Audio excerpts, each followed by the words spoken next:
Bismillahirrahmanirrahim. Alhamdulillahirabbil alamin. Allahumma shalli ala sayyidina Muhammadin salatan taj'alna biha min ahlil ilmi wal amal wa min ahlil Qur'an wal qur'an wa tahsyurna biha min sholihin dunyana wa ukhrana wa ala alihi wa sahbihi wa sallam ajma'in. Assalamualaikum warahmatullahi wabarakatuh. Jemaah sholat maghrib musyawarah nurul sama kayak tadi. Tadi siang ibu-ibu ada majelis nurul ikhlas, nurul ikhlas wala wajhil khusus segenap dewan asatid, segenap pengurus musyawarah nurul ikhlas. Dan semoga kita semua senantiasa dalam naungan rahmat Allah Subhanahu wa Ta'ala. Amin. Puji syukur alhamdulillah pada malam hari ini kita masih bisa melanjutkan kajian rutin kita. Dalam rangka pertama kita al-ibtilah insyaallah itu ya istighfar kita. Dan dalam rangka yang kedua kita mengikuti maslak daripada asbabun sholih yang mana mereka semua mabedal maghrib wal isya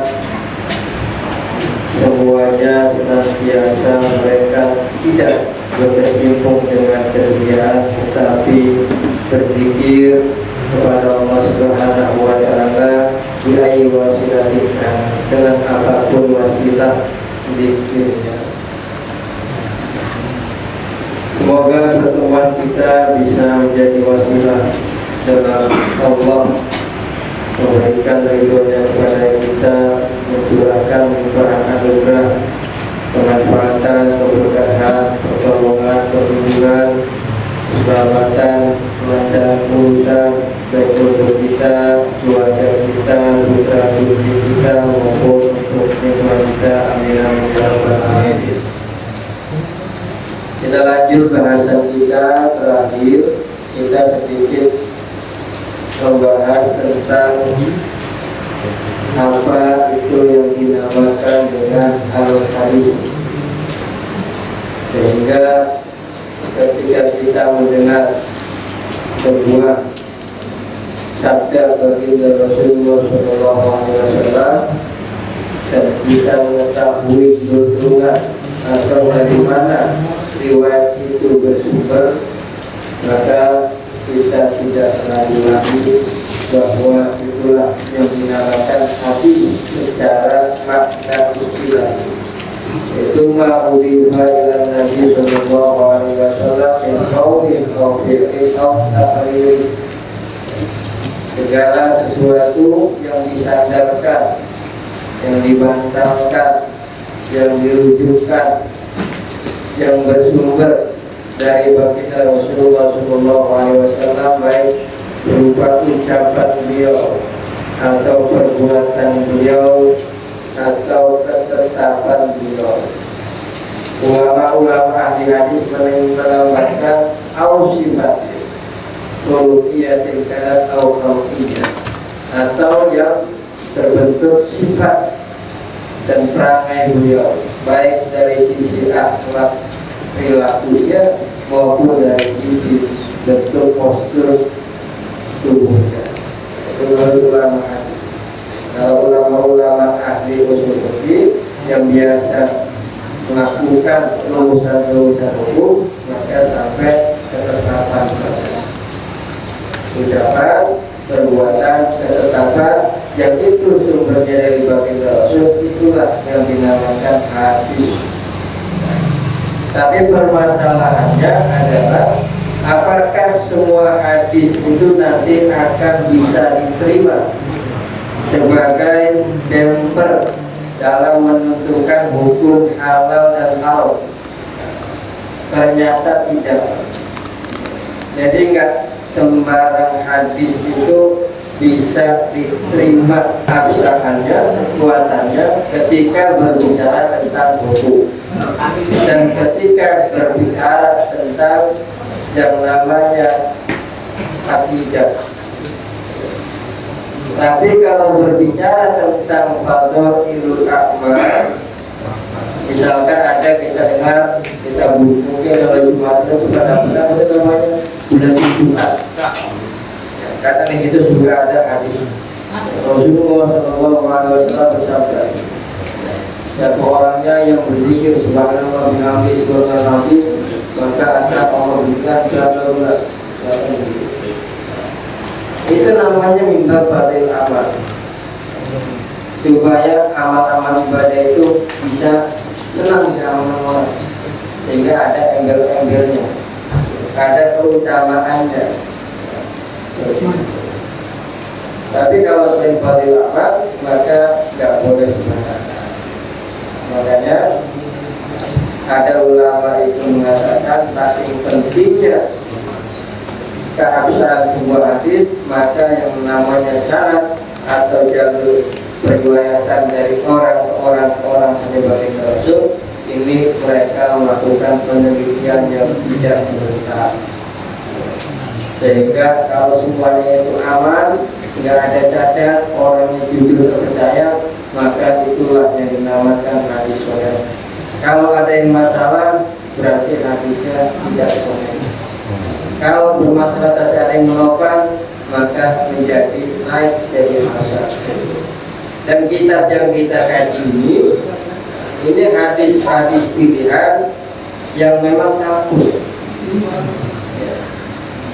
Maksudnya campur itu status derajat keabsahannya masih ada yang sahih, ada yang dhaif, ada yang hasan. Karena beliau sendiri mengatakan dalam judulnya itu 1575 hadis yang diseleksi atau yang dikutip dari kitab-kitab hadis yang ternama yang populer seperti Imam Bukhari Muslim. Imam Bukhari Muslim ketika ada hadis kalau Rasulullah, kemudian HR, kalau maksudnya HR itu hadis riwayat, bukan haji raden. Hadis riwayat Bukhari Muslim.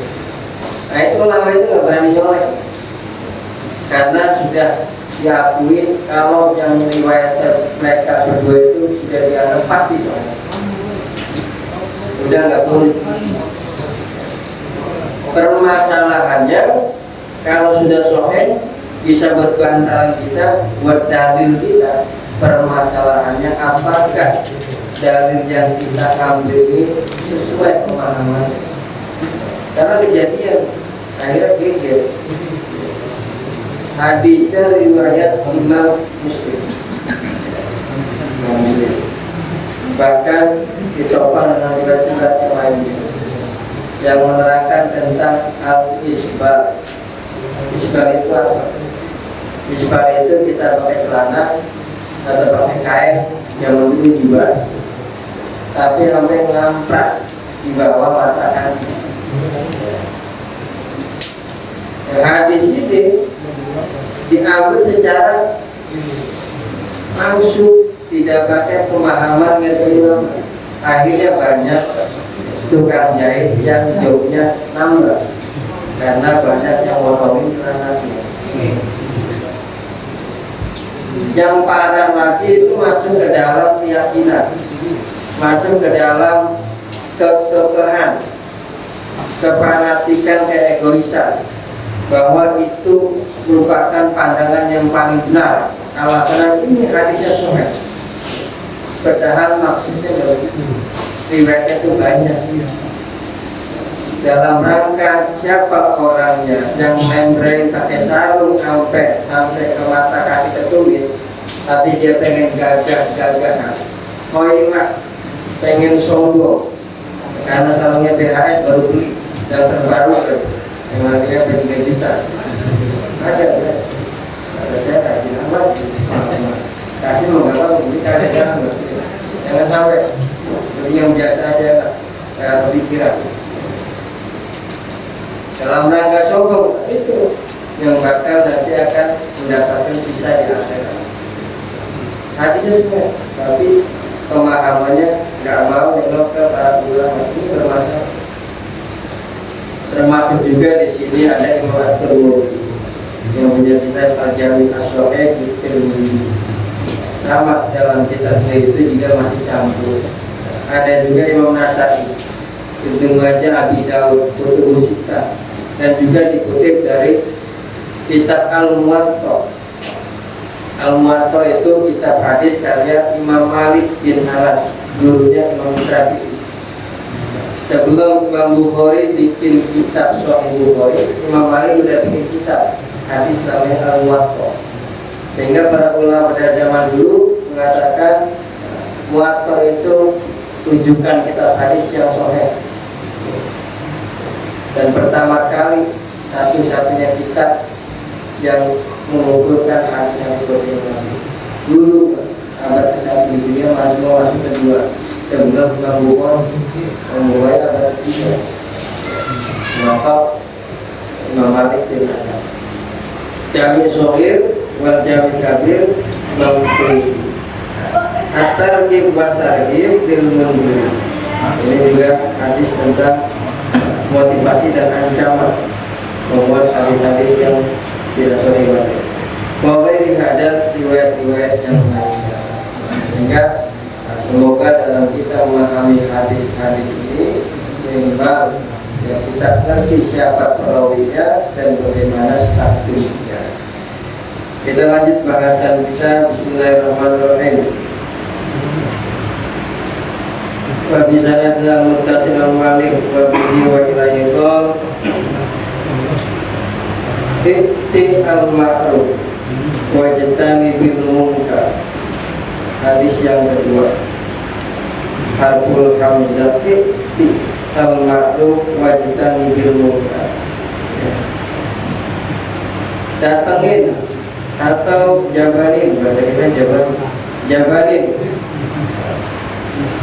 perkara yang sifatnya baik